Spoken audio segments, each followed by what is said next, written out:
Hello friends, সবাই কেমন আছো? আশা করি সবাই ভালো আছো। আমিও খুব ভালো আছি। তাই তো তোমাদের সঙ্গে আর একটা সুন্দর একটা মিনি ভ্লগ নিয়ে চলে এলাম।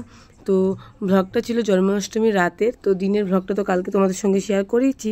তো তোমাদেরকে কথা দিয়েছিলাম রাতের ভ্লগটাও শেয়ার করবো, কারণ নাহলে অনেকটা বড় হয়ে যাচ্ছিলো ভিডিওটা, তাই একসঙ্গে শেয়ার করতে পারিনি। তো রাতের ভ্লগটা দেখো, চলে গিয়েছিলাম আমরা সবাই মন্দিরে। তো আমাদের কোয়ার্টার থেকে সব ফ্যামিলিরা মিলে 10টার দিকে, তো প্রতি বছর এখানে এই অনুষ্ঠানটা হয়েই থাকে। তো কৃষ্ণ মন্দিরে, তো এখানে দেখতেই পারছো একটা দিদিভাই সবাইকে টিকা লাগিয়ে দিল, আর সবাইকে সুন্দর করে কীর্তন করছে। এই যে আমার বর্মশাই এখানে করতাল বাজাচ্ছে, আর বাচ্চারা তো খুবই আনন্দিত। সবসময় বাচ্চারা কোয়ার্টারে আটকা থাকতে থাকতে না, যখন একটা কোনো অনুষ্ঠান হয় খুব মজা পায়। এই যে একটা মধ্যপ্রদেশের দিদি, দেখো কি সুন্দর করে ঢোল বাজাচ্ছে। এটাকে কি ঢোল বলে না কি আমি ঠিক জানি না। তো ওরা সবাই না খুব পটু এইসবে। তো আমার তো এগুলো আমরা দেখিনি আর কি। তো আমি তো আর এত কিছু পারি না। তো যাই হোক, ওদের সঙ্গে সঙ্গে আমিও একটু তাল মিলাচ্ছিলাম। এদিকে আমার মেয়ের একটু পর বাহানা, বেলুন লাগবে, এটা লাগবে, ওটা লাগবে। তো একটু আদর পাওয়ার জন্য বসে পড়লো। আমার কোলের মধ্যে একটা বেলুন পেয়ে গেল। তো যাই হোক, সবাই মিলে কীর্তন করছে, খুব সুন্দর হচ্ছিল কীর্তন। আর এই দেখো আবার রাগ হয়ে গিয়েছে, কি আর বলবো আমার মেয়ের কথা। এদিকে এই বাচ্চাগুলো দুষ্টুমিও করে যাচ্ছে। তো দেখো সবাই কত সুন্দর করে গান করছে। এই যে একটা বিহারের দিদিভাই, সেও কত সুন্দর কীর্তন করছিল। তো ওদের কীর্তন দেখে আমার তো ভীষণই ভালো লাগছিল। তো এইখানে প্রায় সব অনুষ্ঠানেই মন্দিরে ওরা কীর্তন গেয়ে থাকে। তো এই দেখো আমরা একটু মাঝে মাঝে গল্পও করছিলাম, মজা হচ্ছিল। তো ওখানে আর কি ছেলেদের আর মেয়েদের দুটো গ্রুপ হয়ে যাচ্ছিলো আর কি। তো কে জিতবে কে হারবে আর কি, ওটাই। তো দুজন তাল মিলিয়ে গান হচ্ছিল। প্রথমে একবার একটা গান ছেলেরা করছে, আবার একটা মেয়েরা করছে।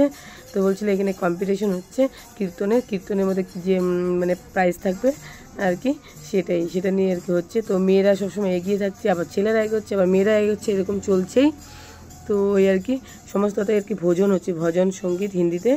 তো এই যে আমিও করতাল একটু বাজাচ্ছি, দেখতেই পাচ্ছেন। আর দেখো এদিকে বাচ্চারা তো খুব সুন্দর করে ডান্স করেই যাচ্ছিল। তা 10টার দিকে আমরা পৌঁছে গিয়েছিলাম যেহেতু মন্দিরে, আর 12টার দিকে তো ভগবান কৃষ্ণ জন্ম হবে। আর এই দেখো একটা উত্তরাখণ্ডে এদের বাড়ি। তো এই পুচকুটা কি সুন্দর ডান্স করে যাচ্ছে।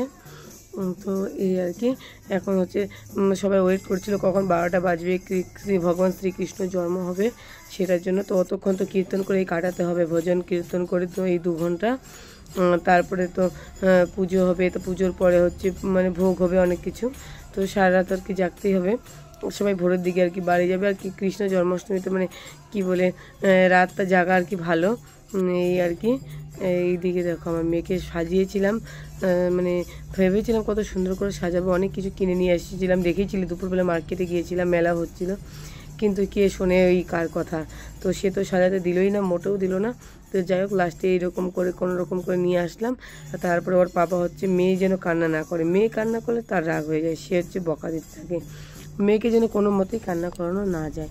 তো যাই হোক কী আর করবো, মেয়েকে এখন কান্না করানো যাবে না যেহেতু, তাই আর কি।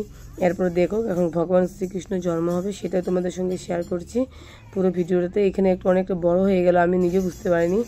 এই দেখো সবার কীর্তন কত সুন্দর করে সবাই কীর্তন করে যাচ্ছে। ওইদিকে ছেলেদের টিম, এদিকে মেয়েদের টিম বসেছে। তারপর হচ্ছে যেহেতু অবশেষে মেয়েরাই জিতলো আর কি, ছেলেরা হেরে গেল। আর ওই দিকে দেখো সুন্দর করে পুরো মন্দিরটাকে সাজানো হয়েছে। আর এই যে ওই পাশে যে গ্রিন কালারের ড্রেস পরা হয়েছে, ও যে কমান্ডার অফিসার যে রয়েছে আমাদের এখানকার, তার ওয়াইফ, সেও এসেছে। তার কোলে একটা পুচকু বেবি রয়েছে, তার মানে এজ মাত্র 3 মান্থ আর কি। তো তাকে কৃষ্ণ সাজিয়ে নিয়ে এসেছে এখানে সুন্দর করে। আর যেহেতু ওয়েদারটা এখানে একটু ঠান্ডা, তাই বাচ্চাদেরকে একদম পাতলা পাতলা ড্রেস পরানো যায়ও না, সম্ভব না। দেখো আমার মেয়েকেও ড্রেসের ভেতরেও একটা করে মোটা করে ড্রেস প্যান্ট এগুলো পরিয়ে নিয়ে এসেছি। এই যে ঠিক 12টা বেজে গেল, এখন হচ্ছে ভগবান শ্রীকৃষ্ণ জন্ম হয়ে গেলো। দেখো প্রথমে বাচ্চারা দেখো ওখানে দোলনা দোলাচ্ছে, তারপরে দেখো সবাই প্রণাম করে নিচ্ছে ভক্তি ভরে, দেখতেই পারছো। এই যে পুজো হচ্ছে, যে এদিকে আমার মেয়ের কথা কি বলবো, ও তো ভীষণ এনজয় সহকারে সব কিছু দেখছিল আর কি।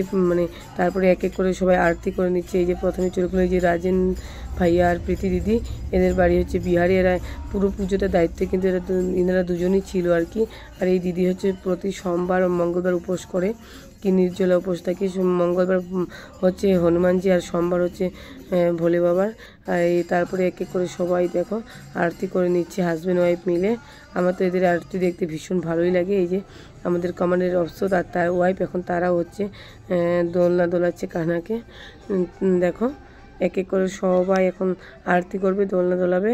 এরপরে আমাদের পালা চলে এলো, আমরাও দুজন চলে গেলাম, আমার বড়মশাই আর আমি। আর মেয়েকে ডাকছিলাম, সে যাবেই না, তো তার আর কি মর্জি, কী আর বলি। এই যে দোলনা দোলাচ্ছি, আর এদিকে আরতিও করে নেব এখন আমরা। আর এই মন্দিরে হচ্ছে দেখো সব দেবতাই রয়েছে এখানে, ভগবান রামচন্দ্র, সীতামা, রাধাকৃষ্ণ, বজরংবলী সবাই রয়েছে, গণেশজিও রয়েছে ওখানে। আর এইদিকে কীর্তন, কিন্তু ভজন কীর্তন চলছেই, মানে এটা বন্ধ হচ্ছে না। তো এখানে মণিপুর, আসাম, সব রাজ্য, বিহার, মধ্যপ্রদেশ সব রাজ্যের লোকই রয়েছে, ওয়েস্ট বেঙ্গল, আমার বর যেমন মেঘালয়, আমার বাড়ি আবার ওয়েস্ট বেঙ্গল। তো এই আর কি কোনো রাজ্য বাদ নেই, শুধুমাত্র ঝাড়খণ্ডের একজন ছিল, তো সে নেই আর কি। আর এই যে আমার মেয়ে একটু পর ডান্স করার চেষ্টা করছিল কীর্তনের তালে তালে, তাল মেলাতে পারছিল না, দেখে তো আমার ভীষণ ভালো লাগছিলো। আমার ছোট্ট পরীটা দেখতে দেখতে কত বড় হয়ে যাচ্ছে। তো যাই হোক আর কি, যেমন করে সাজাতে পেরেছি ওটাতেই আমি ভীষণ হ্যাপি, আমার খুব ভালো লাগছিলো।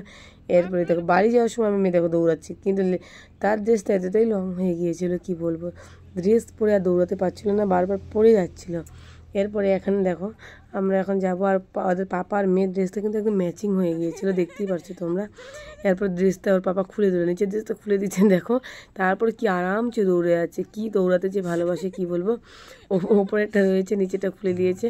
আর দেখো এই যে কীরকম মানে মনে হচ্ছিল শীতকালের মতো কুয়াশা, এটা কুয়াশা না, এটা বর্ষাকালে এরকমই থাকে, মানে এরকম কুয়াশা অবস্থা হয়। তো দেখতেই পাচ্ছ সবাই মিলে বাড়ি যাওয়ার পালা, এখন কোয়ার্টারে চলে যাচ্ছে। রাত তখন ওই ভোরের দিকে 3:30 4টা বাজে আর কি। তো প্রচণ্ড কুয়াশা ছিল, কুয়াশা তো না, বর্ষাকালে এমনটা পাহাড়ে হয়েই থাকে, তোমরা সকলেই জানো। এই আর কি, এই অন্ধকারে আমরা যাচ্ছি এই গভীর জঙ্গলের মধ্য দিয়ে, যেহেতু লাইট রয়েছে তাই ভয় লাগে না, সবাই মিলে একসঙ্গে। তো এটা যদি আমাদের ওইদিকে হতো তো সত্যি ভয় লাগতো, যেহেতু আমরা এখানে থেকে অভ্যস্ত হয়ে গেছি তাই এরকম ভয় লাগছে না। আর লাস্টে দেখো এই যে শ্রীকৃষ্ণকে দেখো দেখাচ্ছে, এই যে দিদিভাইটা, ওরা বের করবে এখন এক এক করে। তো এই যে গোপালকে তোমরা দেখতে পাচ্ছ, সবাই একবার ভক্তিভরে প্রণাম করে নিও আর বলে জয় গোপাল, জয় শ্রীকৃষ্ণ। তো যাই হোক, আর ইউটিউব থেকে দেখছো আমার এই ভিডিওটা, তারা অবশ্যই লাইক কমেন্ট শেয়ার করে পাশে থাকো। যারা ফেসবুক থেকে দেখছো তারাও কিন্তু অবশ্যই পাশে থাকবে, আর ইউটিউব চ্যানেলটাকে সাবস্ক্রাইব করে দিবে, আর ফেসবুক থেকে যারা দেখছো তারা একটু লাইক কমেন্ট শেয়ার করে দিও। আর সবসময় এরকম সুন্দর ভালো ভিডিও পেতে হলে আমার সঙ্গে পাশে থাকো, আর অবশ্যই পাশে থাকলে পাশে পাবে। আর লাস্টে দেখো টুকটুকি বুড়ি ডান্সটা একটু দেখে নাও, কতটাই সুন্দর হচ্ছে না কেন হচ্ছে। আর এখানে সমস্ত ফৌজি ফ্যামিলিরা মিলে অনুষ্ঠানটা করেছিল। তো লাস্টে ওই প্রসাদ দেওয়া হয়েছিল, আমাদের দিকে একটু ভোগে খিচুড়ি হয় যেমনটা হয় না, এখানে ঠিক এরকমটা না আর কি। যাই হোক, এক এক জায়গায় এক এক রকম হয় ভোগ, তো আমাদের দিকে খিচুড়িটা তো আমাদের সকলের খুবই প্রিয়, এখানে তো আর খিচুড়িটা হয় না, এই আর কি। তো যাই হোক, কেমন লাগলো আমার এই ভিডিওটা অবশ্যই জানিও।